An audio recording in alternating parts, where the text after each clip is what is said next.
Hello and welcome to the British Sitcom History Podcast. My name is Alan. With me, as always, is Gareth. I'm free! Of course, we are talking about Are You Being Served? An absolute banger in the world. It's an all-time classic, Alan. It is. I'll tell you what, Gareth. I'm so excited. My pussy is dripping. We're going to get to this because... What? Well, that's because perfectly... I meant my cat, Gareth. I meant my cat. That is not a double entendre. So, in a sense, entirely appropriate. Well done. Yeah. Doesn't make any sense whatsoever. We'll get to this.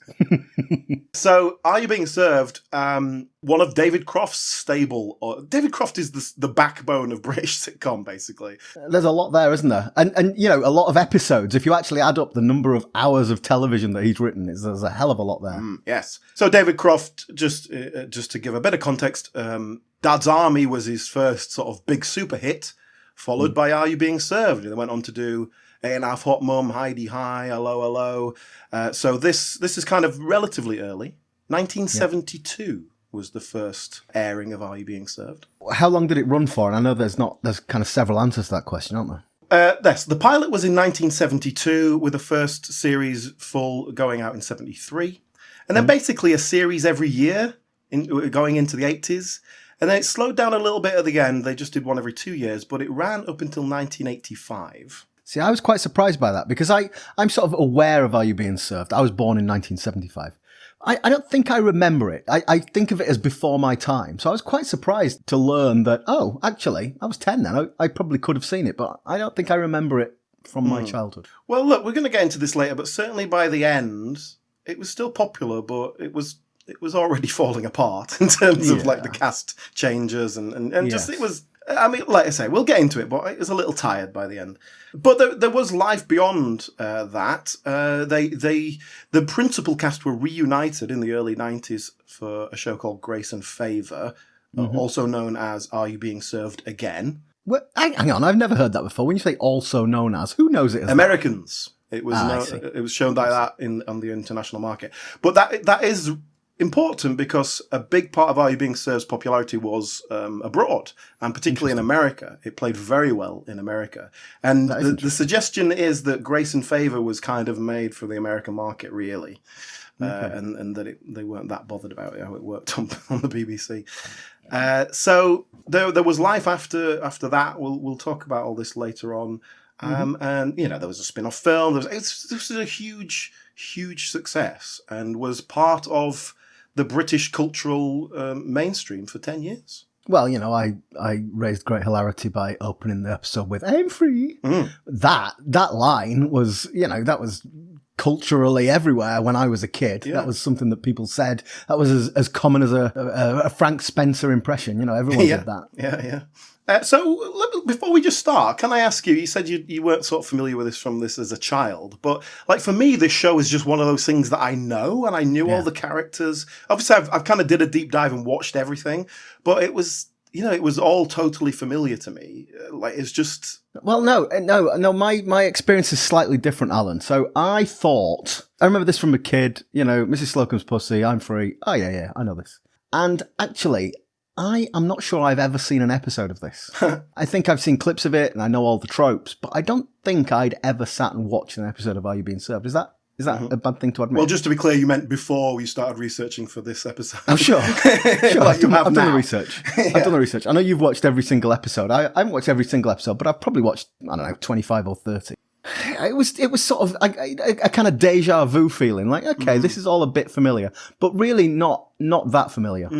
But my point is, even having not really watched it, I felt I knew it. It's that cultural relevance. Yes. And I'll tell you what as well, like in terms of that kind of cultural memory of it, when I first started watching, obviously started at the beginning, started watching through, I was somewhat surprised by how good it was. Because I think in my memory of it, it was just a series of catchphrases and kind of crap entendre and stuff like that. Yeah, because you don't remember the show, you just remember the tropes. And certainly there are a few episodes that are more like that. Like I said, it reminded me of when we really started getting into Only Fools and Horses.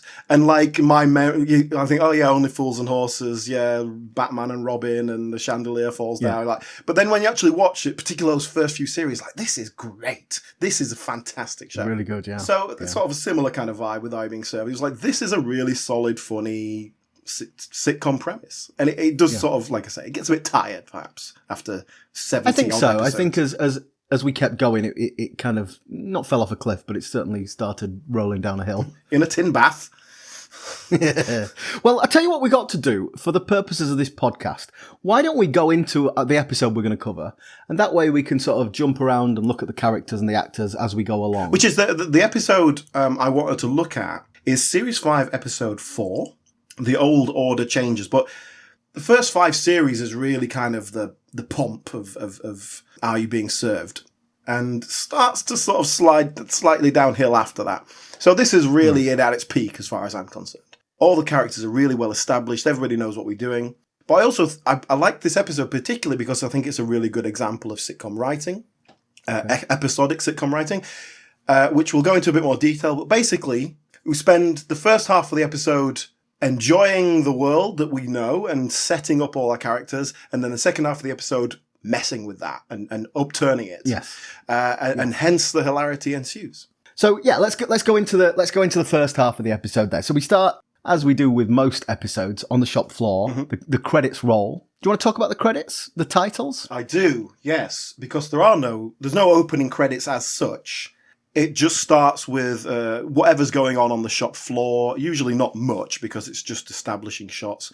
And I really like this. I actually think this works really well. And it's the same at the end. Obviously, we do the David Croft, you have been watching thing. We go around the actors. Yeah. But then even after that, for the rest of the credits, it'll just like focus in on some element of the set. It's almost like the day is beginning. It's like every episode is a day in the life of Grace Brothers. And it's not like they literally do it one day a thing, but it really feels just like, and the shop is opening, and things are happening, and look. I think they do. Certainly, most episodes, it is first thing in the morning. They're all arriving. Yeah, most of that's them, how the day kicks off. Yeah, yeah, and I think it works. I think it just opens as we are welcomed into Grace Brothers. We have this iconic theme tune, which I genuinely think is an amazing theme tune. It's. Okay, so I've got a bit of a... So I was thinking about this as I was prepping, and I've got to be honest, I am so sick of hearing it. But I think that's because I've just heard it a lot of times in the last couple of weeks. You sell it to me. Tell me why you think it's great. Well, I mean, there's all sorts of things you could do for a sitcom theme, and there's some that are boring and some that are just feel very tonally perfect. But it's just a bit different. It's got this, it's like a found music kind of thing. It's the sound of the cash register.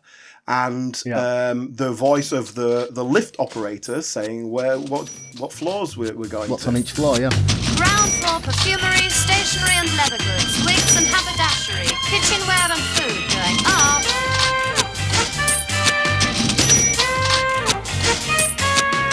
And it's completely in-world. It feels totally kind of diegetic, so to speak. It feels like this is what you're hearing as you taking the lift up to the floor. But also it has a catchy, cheery vibe.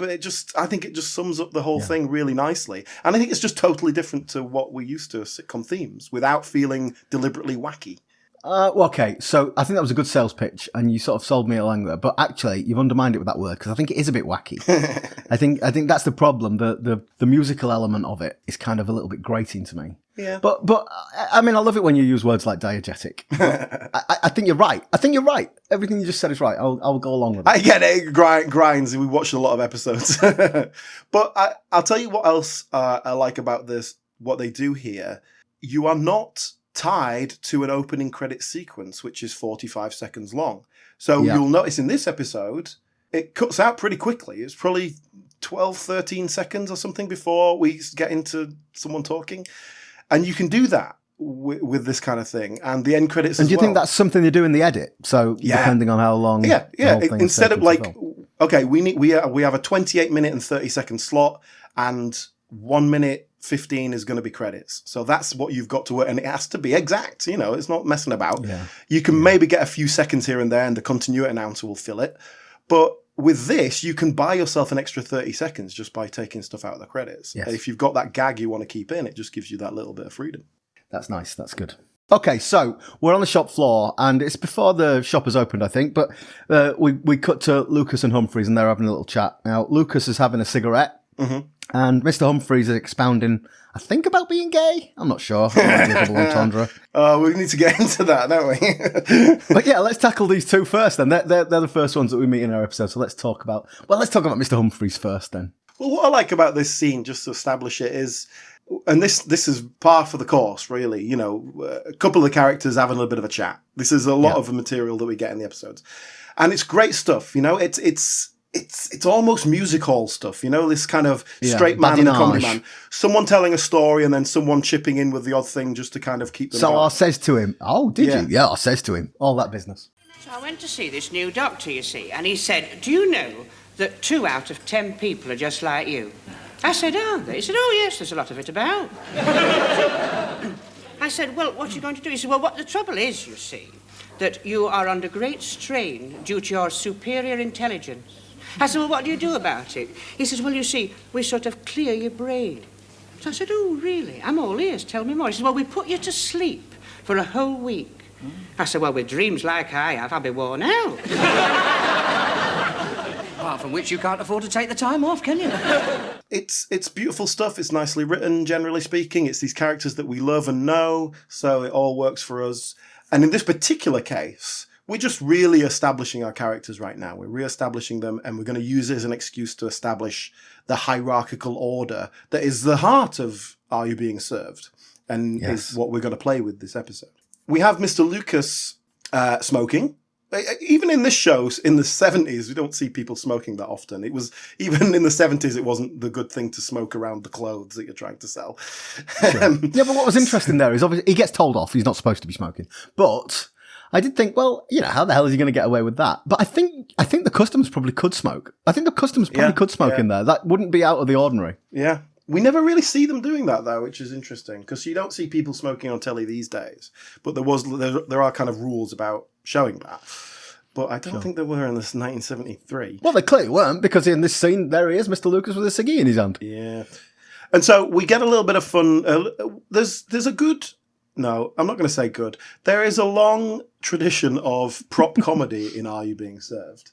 Which we will see more of later. So perhaps we'll get into that a bit later. But right now, basically what happens is Mr. Lucas, he doesn't want to be given away by the smoke as Captain Peacock walks over. So he breathes the smoke into a mannequin head. Yeah. Even though the mannequin, he sort of kisses the mannequin and blows the smoke into the mannequin's mouth, even though there's no hole there. Like, no. He's just kissing plastic mannequin.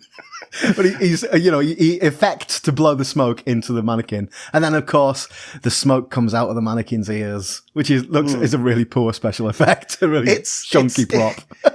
Oh man, the props in this show are so crap generally, and I can't tell if that's a deliberate kind of meta joke or not. I don't think it is. Well, I think they're just crap. Maybe. They are very crap though. Like you're right to question it, because they are so poor. You're like, this they must know what they're doing. Yeah, did you check this before you set the cameras running? Did you make sure this was going to work? Because obviously the whole point of all the props and the mannequins and stuff is that they go wrong in some comedic way. Yeah. But they also just look crap in general. And this is a good example of the setup not quite working. Like, he's supposed to breathe smoke into the mouth and then it puffs out the ears. But like he puts his lips against the mouth for maybe a quarter of a second, and then the smoke billows out as if it was he's just taken an entire ciggy. So it's just it's those little details that undermine things. But I think it's what you was asking about the prop. You could apply that same question to that entire sequence, which is, it's crap. Are they sort of knowingly, this is a bit crap, or is it just crap?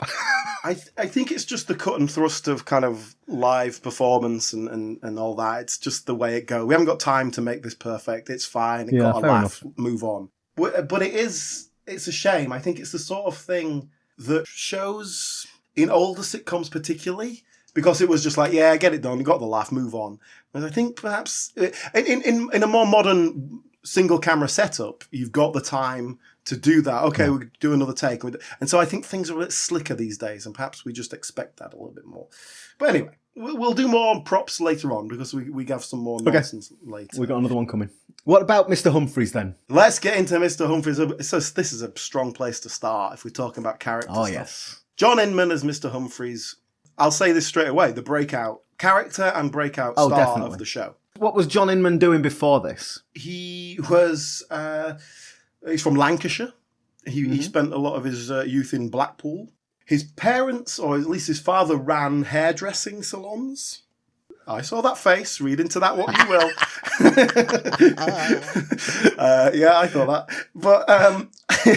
But I always wanted to be an actor. And was a performer, you know, and you see John Inman being interviewed and stuff, like his personality and manner is not that different to Mr. Humphries. This isn't a huge character he's playing. For the actor, is it? But he also worked in a gentleman's outfitter when he was a teenager. So so he got hands-on experience, so to speak.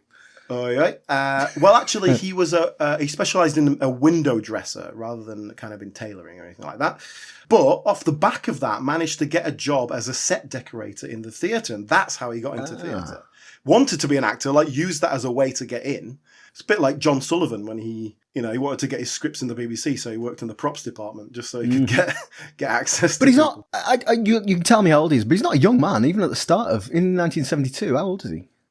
He was born in 1935, so he was about 36, 37 when that was filmed, the original thing. But yeah, like by the time the episode we're looking at, he's in his 40s, and yeah, he's not a young man, is he? But it was just, and this is pretty classic of David Croft's casting as well. These were, you look at the cast, they're all pretty well established, solid performers who know how to do a day's work, but are not stars. And I think that's what David Croft loved. People who knew that they obviously work for the love of it, because you don't last that long in the business unless you care.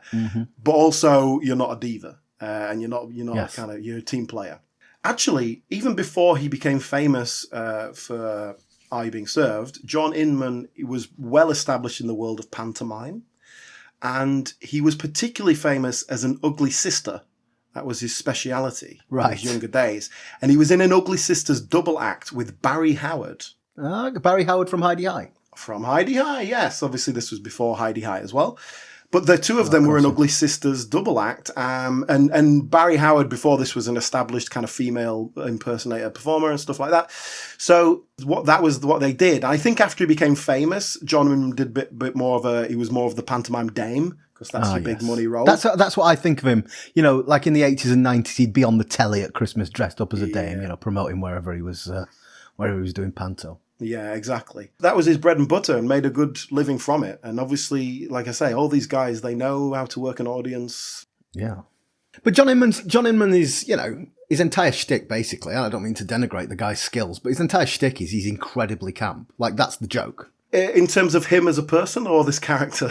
Well, I suppose I mean this character, but I've never seen him do anything else. I've never seen him playing the Dane. This is basically the character he plays, isn't it? Yes. Certainly what I've seen him in, there's not a huge variety of things, and that's fine. You've got his speciality, and that's what he does. And I find that particularly interesting if we want to get into the conversation about Mr. Humphries and the representation of homosexuality in the 1970s, which is kind of a big discussion. Yeah. The assumed knowledge is that it went both ways. Some people were like, great, this is a gay person on TV being represented. And bear in mind, 1972 was 4 years after homosexuality was decriminalised in Britain, right? So this is... Yeah, there's a long history of camp, but being gay, that was sort of a different thing, But is it ever explicitly said that he's gay? Obviously he's coded gay, but do we explicitly declare that? Absolutely not. Very specifically not. Yeah. And in fact, as the show goes on, and certainly by the time we get to Grace and Favour, they start to move further and further away from it.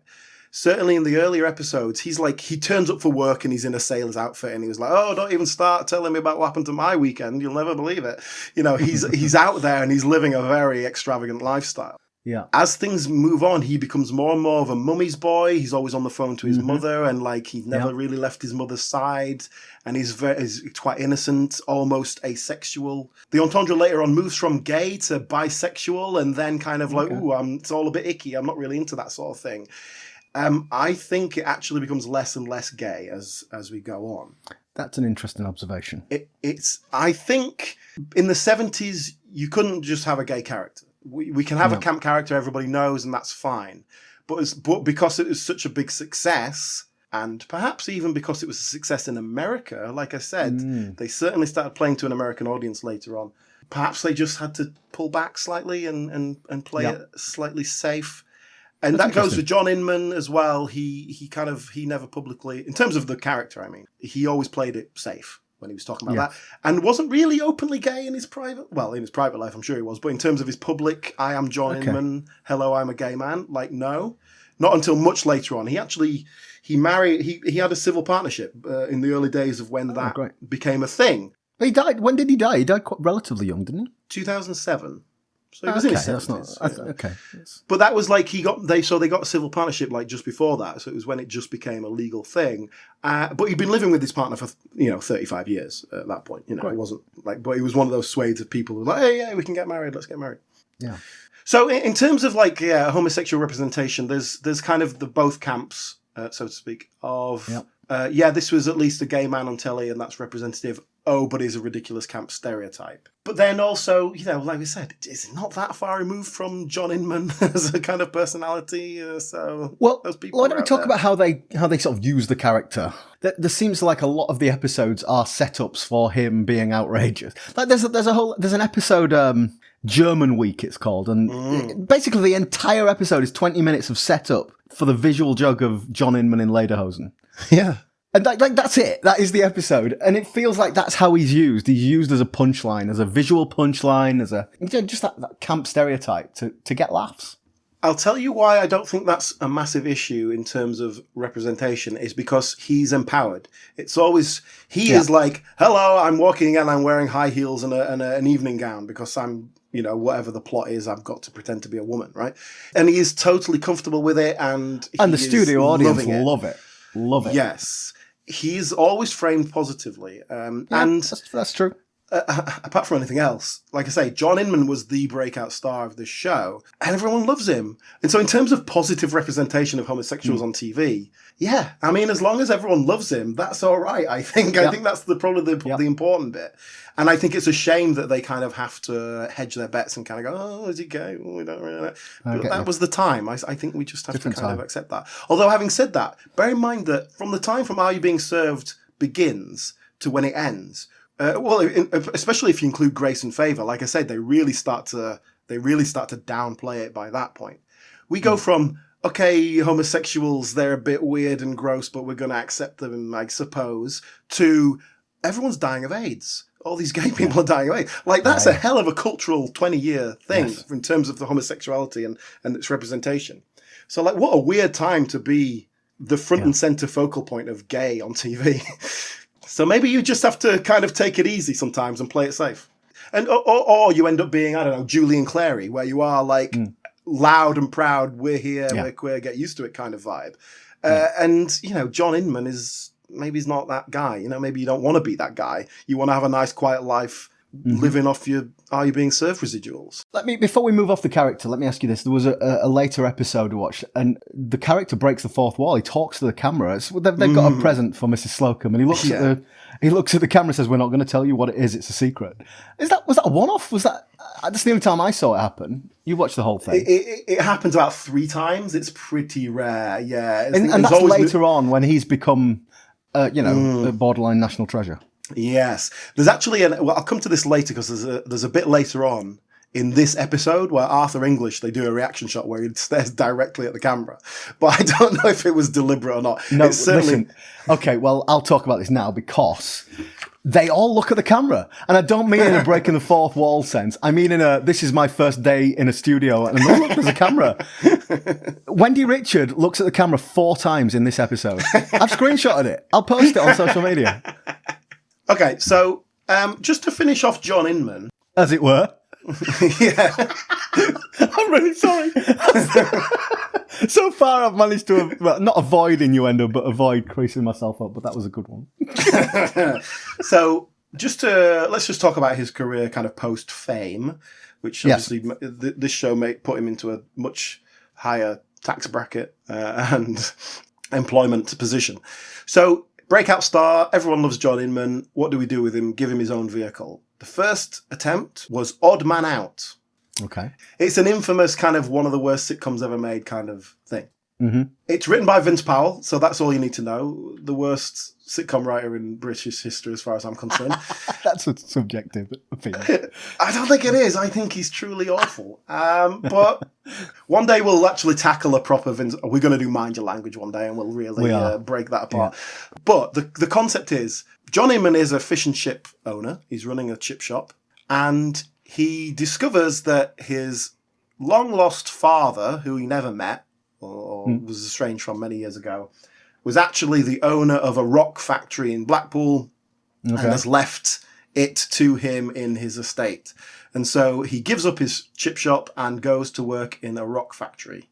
What is that, though? That's not rags to riches. That's like, that's just crossing the road, isn't it? Yeah. And Josephine Chewson is his half-sister who also kind of co-owns the shop, and they have to kind of get on with each other. And then there's a motley crew of workers. And obviously it's a failing rock factory and they have to try and do things. It's truly, truly awful. And it's called Odd One Out. So he's a fish out. Odd Man Out. He's a fish out of water on account of his camp. Is that it? Who knows? Who knows what it means? I don't know. It's a weird setup anyway, and it's just badly performed. And talk about breaking the fourth wall. I'm going to do something about Odd Man Out one day because it's so much to talk about. But at the end of every episode, after the credits, it cuts to John Inman sat on the set as John Inman, and he goes, "Hey, loves, thanks for watching. We've had loads of lovely letters from you. We'll see you again next week. God bless." Thanks ever so much for watching. Hope we'll see you next week. Good night. God bless. And I think it's just this programme's crap. We have to put John Inman front and centre so people go, "Oh, isn't he lovely? We'll watch again next week." Right. It's truly upsetting. It's very interesting. I've never heard of that before. Like, that's not something you see anywhere else. No, I think it was a desperate act. Anyway, that's Odd Man Out. Famously one of the worst shows ever made. It did one series. So what else did he do apart from being a pantomime dame? 1981, he was in a show called Take a Letter, Mr. Jones. Oh, we've talked about this somewhere. Was he Rula Lenska's secretary? That's right, yes. That's right, yes. So there is a woman boss and a male secretary. Imagine a woman in the 80s. Charge. Yeah, and so that was two efforts to kind of give him his own starring vehicle. Both kind of fell on they failed, basically. And then he did the rest of I Being Served throughout the 80s. He did Grace and Favour in the early 90s. And that's it really. The odd little guest appearance here and there. But nothing that significant. But did Panto every year. And I think he was all right. I think, by the time the bulk of I Being Served finished, he would have been 50. Yeah. And richer than he'd ever been before, comfortable, work when you want, do Panto for 2 months a year. I guess that's an interesting. I like talking about the economics of all this. I wouldn't have thought that the guys in this would have made a fortune from Are You Being Served, but like you say, he would have had lots of other work. We always say this, especially on the BBC, like just being in a sitcom, making 6 episodes a year, you're not earning a fortune. It's decent and it's regular, and you're going to get residuals. Like, it's fine, but then they go and do the summer season. They do the Are You Being Served stage show. Panto. You do Panto every year, and you're a name, so you're getting properly paid for it. And you go spend the rest of the winter in Morocco or whatever, right? Like, who cares? Morocco. You don't need Why'd you pick Morocco? I don't know. I didn't want to say Thailand.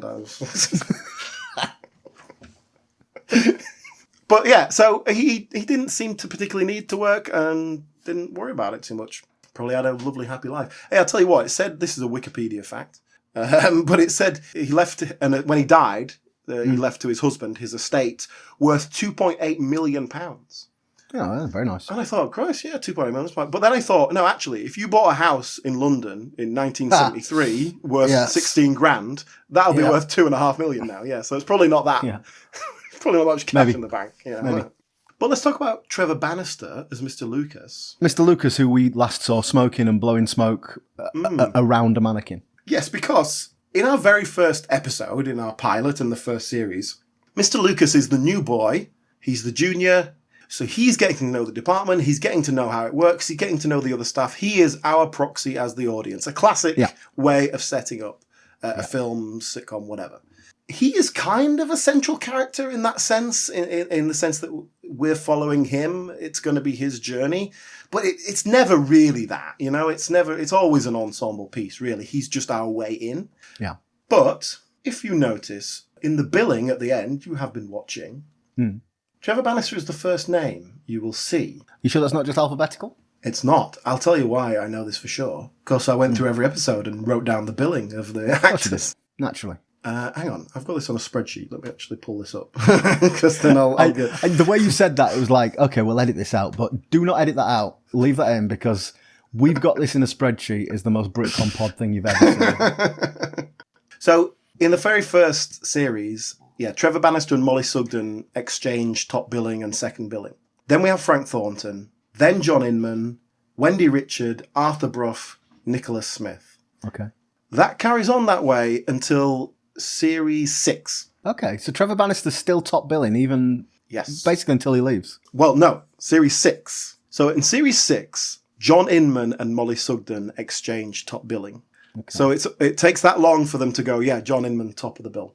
So Trevor Bannister is not just knocked down to third, but he now exchanges third and fourth billing with Frank Thornton. You know, you're the first person ever... No, you're the second person to ever have noticed this, because you can bet he did. You can bet Trevor Bannister noticed. Can we discuss the fact that Mr. Lucas, he's the junior in the department. He's just started. Oh, yeah. What is he, 21? Fresh out of school.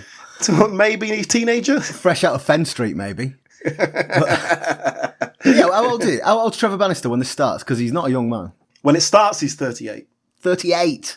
Yes. Wow. To put this into context, he's about 3 months younger than Nicholas Smith, who plays Mr. Rumbold. Yes. Who is like a bald, middle-aged manager. Yeah. It's weird, isn't it? And we've dealt with this before, even with David Croft, Sitcom. We talked about in Heidi High, Jeffrey Holland, who plays Spike, who's probably supposed to be 22 and he's 36 or whatever when it starts, and then these show run for 10 years. But they're not progressing in time in the same way. So, but it's not just that Mr. Lucas is the junior in the office, in the shop. He's a young man about town. He's a single guy. He's a bachelor, and he's too old for that. Yeah, and like you could probably get away with, okay, he's 10 years younger than me, but he looks 30 at best, and that's when it starts. Like by this point, with the episode we're looking at, he's 43, and he looks 43. That's fine. That's okay. So, what do you know about Trevor Bannister? Because I think, rather like you're saying in terms of his character on here, he did a lot, but how much of it has been remembered? I don't know him. Like I said, the character didn't resonate at all when I first started watching this a couple of weeks ago, and I just don't know Trevor Bannister. I sort of know his face, but that's it. Yeah. His breakthrough role was in the 60s. He was in a show called The War of Darky Pilbeam, which was... Are you making that up? Are you winding me up? No, it was the story of a wartime spiv character. And so that's the Darky character Pilbeam. he played. Yeah, exactly. That's actually a really good name. I like it. And you can see him as a bit of a spiv character, can't you? Yeah, you can. Sense. You can see him in Dad's Army. Yeah. He had a regular role in The Dustbin Men in the late 60s, so that was just before this. And that was a big show. He was one of the main characters in that. Yeah. So, that was certainly what he was known for. Interestingly, he was in one episode of It's Awfully Bad for Your Eyes, Darling, and we're going to come back to that. It starred Jeremy Lloyd, and he was in one episode of that. And that was like the year before they cast Are You Being Served? I see. So that's how we would have met him. And then again, the 70s is Are You Being Served? He becomes a big star. He was in a show called Wyatt's Watchdogs in the 80s. And he did a lot of theatre as well. But he didn't get, let's build a show around Trevor Bannister and give him his own show. He never got that. He did turn up. He started becoming a guest in Last of the Summer Wine in his later years and became a regular character kind of late on. He was in his 70s by that point. But, that was what Last of the Summer Wine was. It was the BBC retirement home. He also did many, many years as a pantomime dame. So that was his bread and butter as well. Okay, that was his thing. And it makes sense. Do you know what? I want to talk about Trevor Bannister performance-wise because I've seen him in a few things and I've never thought much of him. He was in, when we did Keeping Up Appearances last year, and he was in it. He kind of did a guest in that, and it was like, it's really crap, and he's not doing anything. And even in this show, he does a fine job. He's a small character. Several of the other characters are so caricaturish and so big, that he doesn't get any spotlight. Basically, Yeah, exactly. I think what he does well, and there's the odd moment. I agree. I don't think he's bad. He's just small, a lot smaller. There's the odd moment where he's really allowed to play with it. He obviously loves doing voices and stuff. There's an episode where he's doing impersonation of Eamon Andrews because they're doing a This Is Your Life thing. Yeah. There's one particular episode where he's really let off the leash, where they're doing a Punch and Judy show and he's playing Mr. Punch, but like they're not puppets like they are being I the remember things. that one, yes. And he goes absolutely wild, and it's like this is kind of like, this is big comedy. Yeah. You can see him being a pantomime dame off this. Like, yes, this is what I want. Yeah. This is obviously what Trevor Bannister is good at. And I feel like he gets kind of stuck in being not quite the straight man, if I dare say the straight man to Mr. Humphries, but like the kind of he's like the normal guy, so to speak. He's frustrated and wants to burst out and do more comedy, and kind of is being held back. I've never really heard him talk about it in any great detail, so I'm not sure like what that is. But he did the show for several years. He did leave before everyone else did. Do we know why? Do we know what led? What? So specifically, he had another job. He was working a theatre job, and he asked like, "Oh, can you change the filming day? Like, I have Mondays off, so can we film on Mondays? I can rehearse during the day, go and perform in the evening, theatre show." And David Croft went, "Nope," and so he left. Yeah. And like, I imagine by that point, you're 7 years in, you go, actually, do you know what? I'm not bending over backwards for this. I'm done with it. I'm going to move on. Yeah, fair enough. Okay, so Trevor Bannister we've discussed. Let's talk about the character of Mr. Lucas then. Like you say, he's the sort of Jack the lad. And I don't think his character really develops. He's the rough diamond, isn't he? He's the one who pokes fun at authority. Yes, and like I say, this is a show where it's all about hierarchy and the authority and the class system and all that sort of thing. But everybody pokes at it, so it's not like he's not the aggravating factor really, but he's certainly supposed to be the more modern guy. He's the young hipster guy, but even that is this is a show that is set in its contemporaneous time. It's set in the 70s, but it feels like the 50s. Yes. I think this department store environment would have been old-fashioned even then, that hierarchy that we see. I think that would have, not dated's not the right word, but old-fashioned, it would have felt like a bit of a throwback, even at the time. Yeah, and honestly, I wasn't alive even. I don't really know, is this, in terms of 1970s, is this a representation of department stores at that time, or was it old-fashioned? Probably the golden age of department stores is like the early 20th century. Like Selfridges, like Debenhams, like Phoenix in Newcastle. You had these iconic shops that sort of anchored a town centre. They were the main place in every town. And actually the 70s is when shopping centres started to be built. What you might call shopping malls came from America. And that was probably the start of the writing on the wall for department stores. But like, would they have known that in 1972 when they wrote this? Maybe later on through the 70s as this series was being filmed. But I can't escape this feeling that a department store, menswear and ladieswear department in 1972 would have been an inherently old-fashioned place to be. Like, you wouldn't go there for the latest clothes. You'd go there for a wedding suit. Which they do kind of deal with in the show. Like, that is what people come to them for. They're not the cool, trendy thing. It's because, you need a suit. But I think that helps because, Are You Being Served feels like it's in the 70s. But it's not because they're not bang on trend. Like when you look at something like Game On, which is very in the 90s, it's young, trendy people doing 90s things. And that just becomes so dated so quickly. Whereas Are You Being Served just feels old-fashioned. I think it feels old-fashioned probably when it went out. Well, that's it. If you told me this was set in the 50s, I don't think I'd question that. Yeah.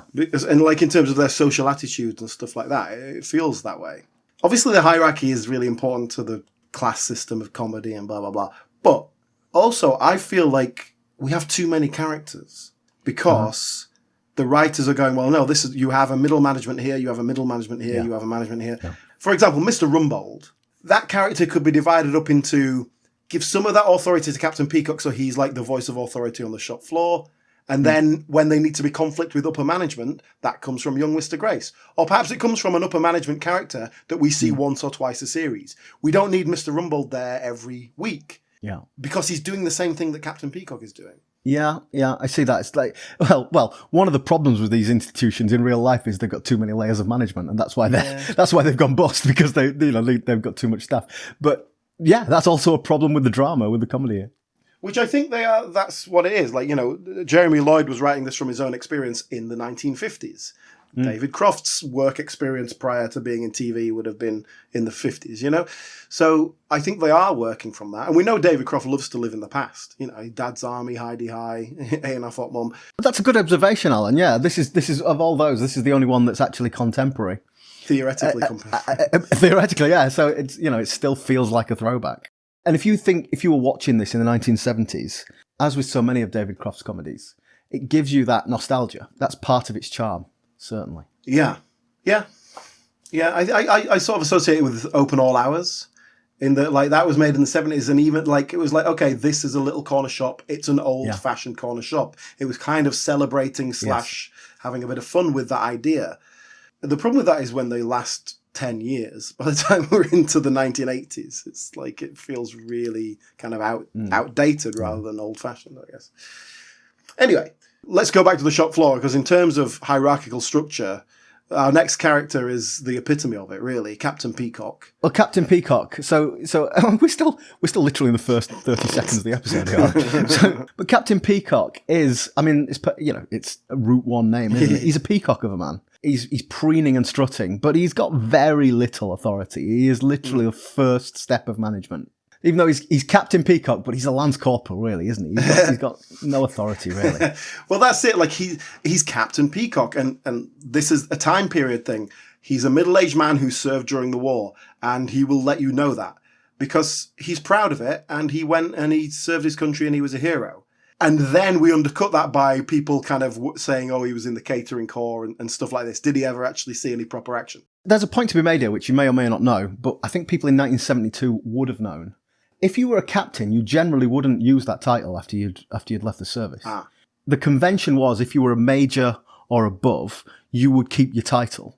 But captain or below, you wouldn't. It would be Mr. Peacock. And the fact that he has chosen, I want to be known as Captain Peacock, is symptomatic of his attitude of, look at me, look how great I am. People in 1972 would have known that, would have been part of the joke. That is good. That adds a slightly extra layer to this kind of pomposity of Captain Peacock, and that he insists on being called that.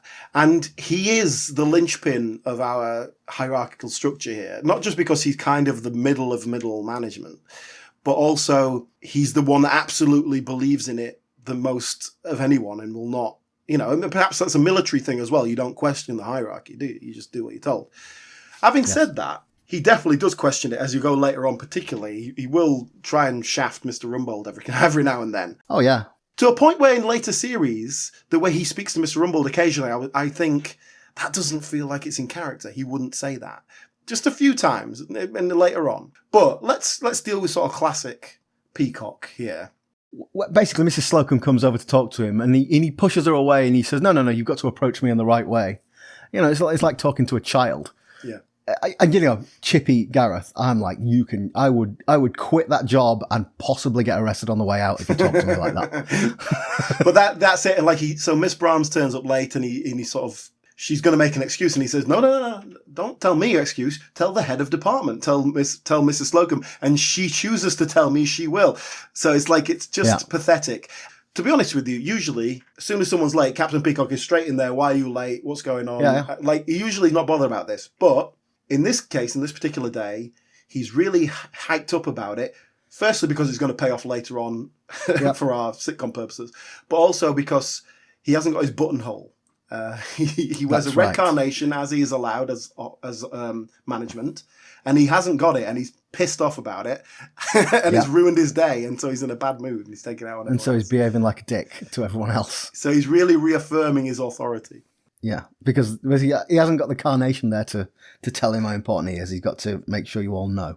And so, we have this whole pantomime here where they go through a whole nonsense where Mrs. Slocombe has to get his attention and then ask for his... And they go through it all just for Mrs. Slocombe to tell him to get stuffed, which...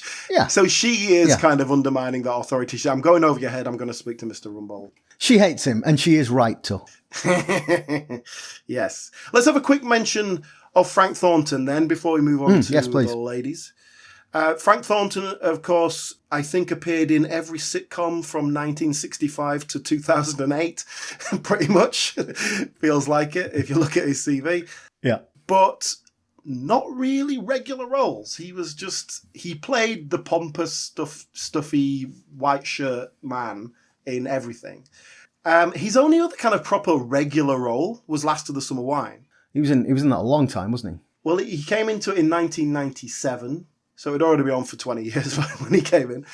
Sure. But yeah, he was in it to the end, to the bitter end. 2010 was the last series, so he would have been pushing 90 at that point. Wow. And so this came along when he was in his early 50s, so he was an established character actor, but yeah, pretty typecast as this character. And then he finally got the role. But that's pretty classic David Croft. Most of the characters that people play in David Croft shows are the character tropes that they play. They're the heightened versions of themselves, or the character that they kind of specialise in. I don't need you to break the mould. I want you to turn up, do your bit, and go home. And we'll all have a good time and earn some money.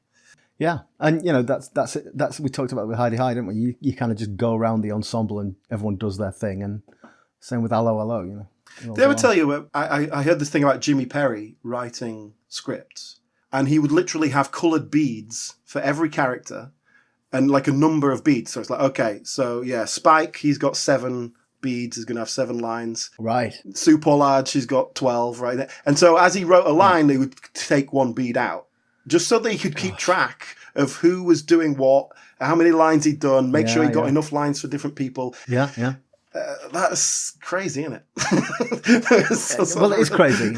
I can understand the need for it, but you've only got yourself to blame. You've painted yourself into that corner.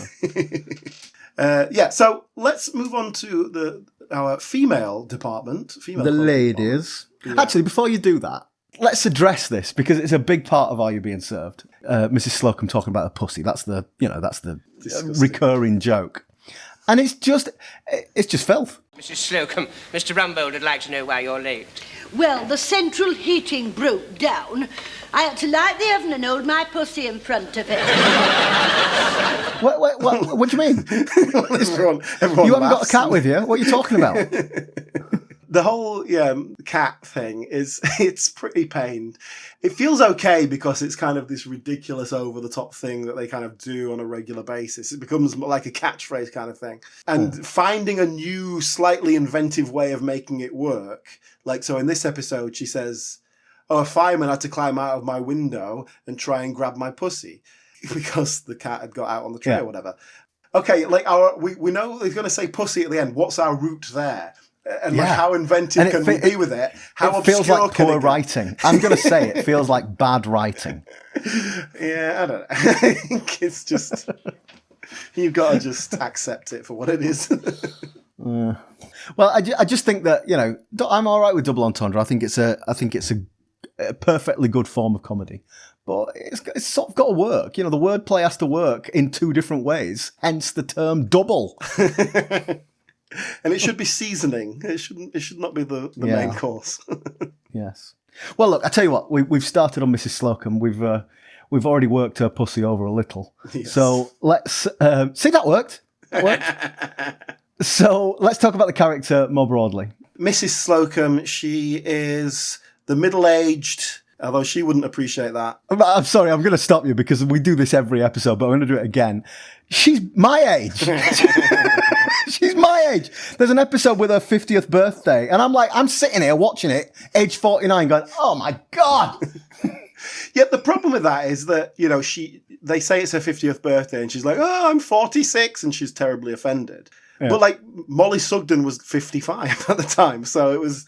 There's a lot of talk about her, like, oh, I'm not as old as you think I am, but she looks older. So we kind of get vague details about her as we go along. But basically, her husband's gone, no kids. And so now her job is all she has, and it's really important to her. It's where she finds her security and import.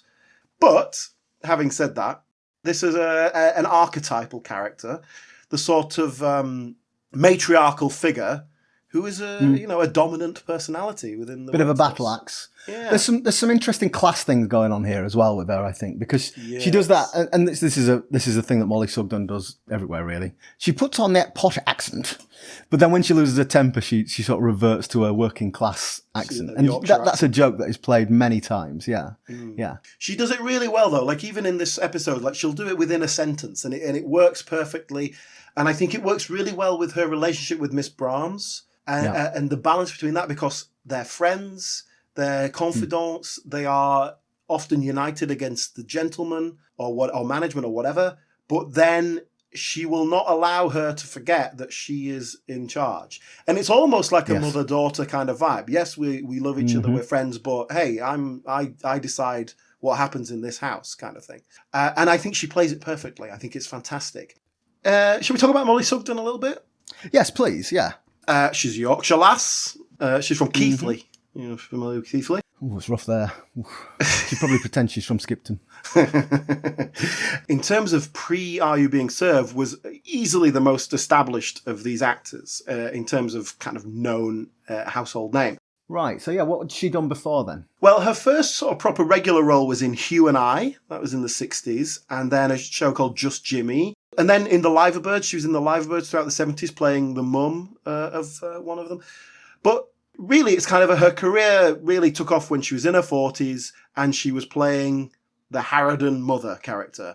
Mother/mother-in-law who comes in, is old-fashioned and annoying and... Intimidating, yes.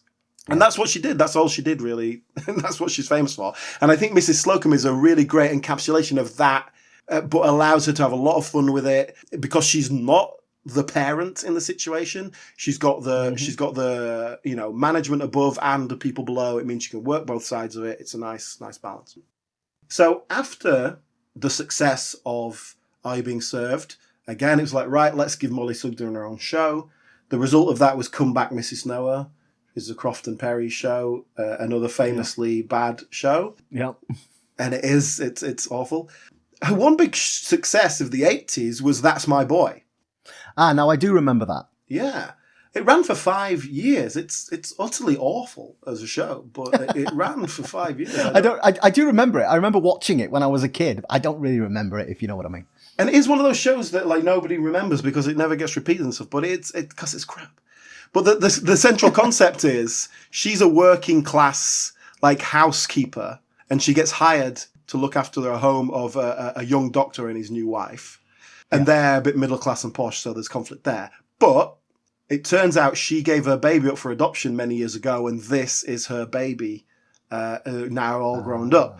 And that's kind of the concept because it's not, she's the housekeeper, but now she's also a mother, so it gives her some authority. But she's just an awful, awful person, like really horrible person throughout, and she's just like a nasty personality. So it's a weird show. It's not funny.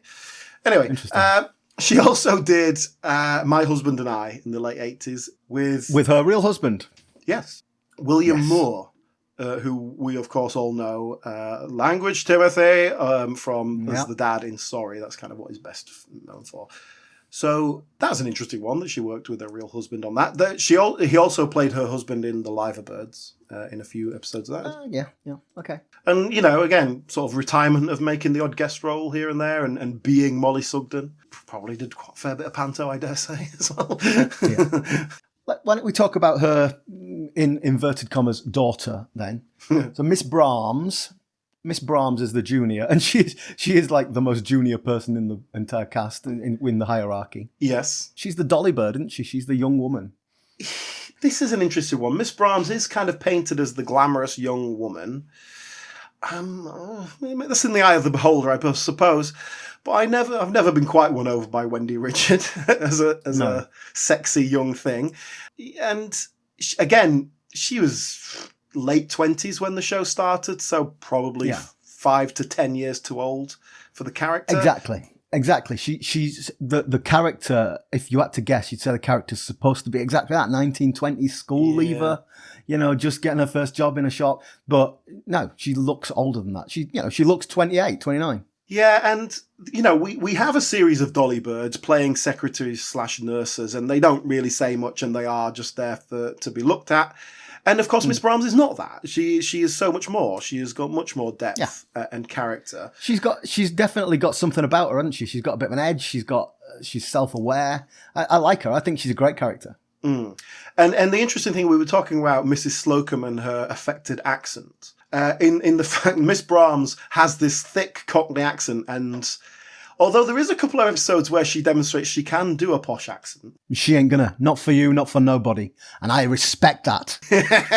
She's not doing that in her real life. She does that when they're literally playing a character for some reason. Like, there's all sorts of nonsense they get to. Yeah. But yeah, she's like, I am what I am, and then you deal with it. There's this sort of ongoing thing with her and Lucas. Lucas is always trying to take her out and basically get into her knickers. But that doesn't really go anywhere, does it? It feels like that was on paper in the original sort of write-up, and then it kind of never goes anywhere, And they do very little with her in terms of gentleman suitors. There's sort of occasional talk of someone we never sort of get a regular boyfriend character, or I don't think we even get a kind of a character coming in for a guest appearance, like a one-off thing. We do a bit more of that with Mrs. Slocombe. She nearly gets married at one point. But she is, for better or for worse, Wendy Richard is the glamour of Grace Brothers.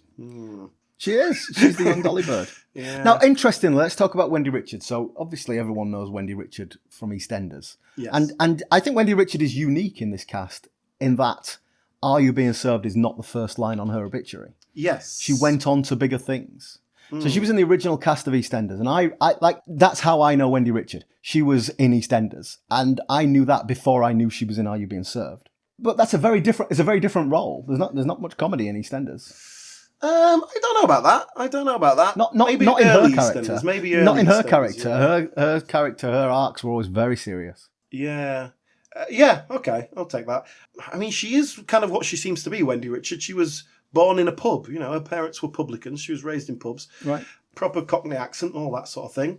It does sort of pigeonhole her a little bit, the accent, but she seems to have done all right out of it. She did. She paid her way through drama school by working in a department store. So again, she had that kind of real life experience. Right. Her first kind of big role was on a soap opera called The Newcomers. That was in the late 60s. Again, that's lost to time for me. I don't really know much about it, but it was kind of working class people. She was in a few episodes of Dad's Army playing Private Walker's girlfriend, Dolly Bird girlfriend. Yeah. So that's perhaps her introduction to the Croft world.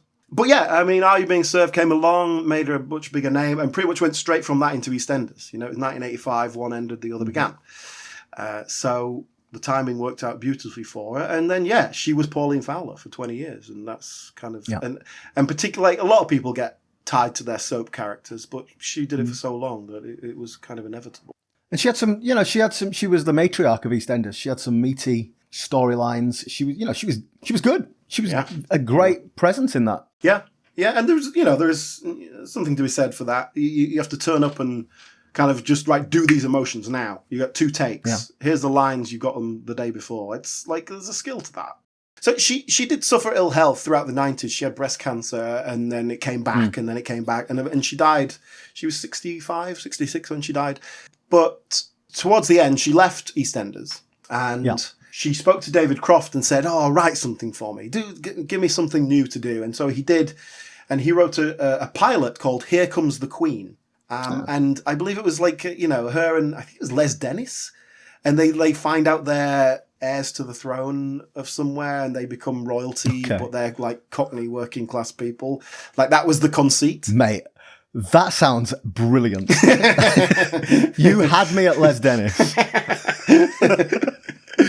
But unfortunately, nothing came of it. It was just a pilot, and it didn't serve very well. And this was David Croft. I mean, we're talking like 2007. So David Croft, well past his peak of his career, and sort of 20 years past him really doing any regular work. So maybe he wasn't quite in touch with the modern sitcomming styles of the time. Yeah.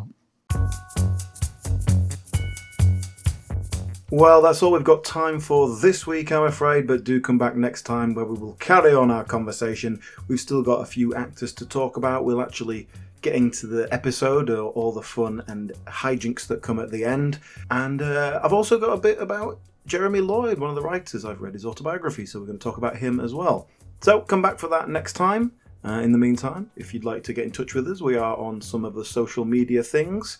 Facebook, if you look for British Sitcom History Podcast, you'll find us. And we're also on Instagram at BritcomPod. You can find us on YouTube as well if you like to watch a podcast with a few video clips thrown in for good measure. Thank you so much for coming, and we will see you next time.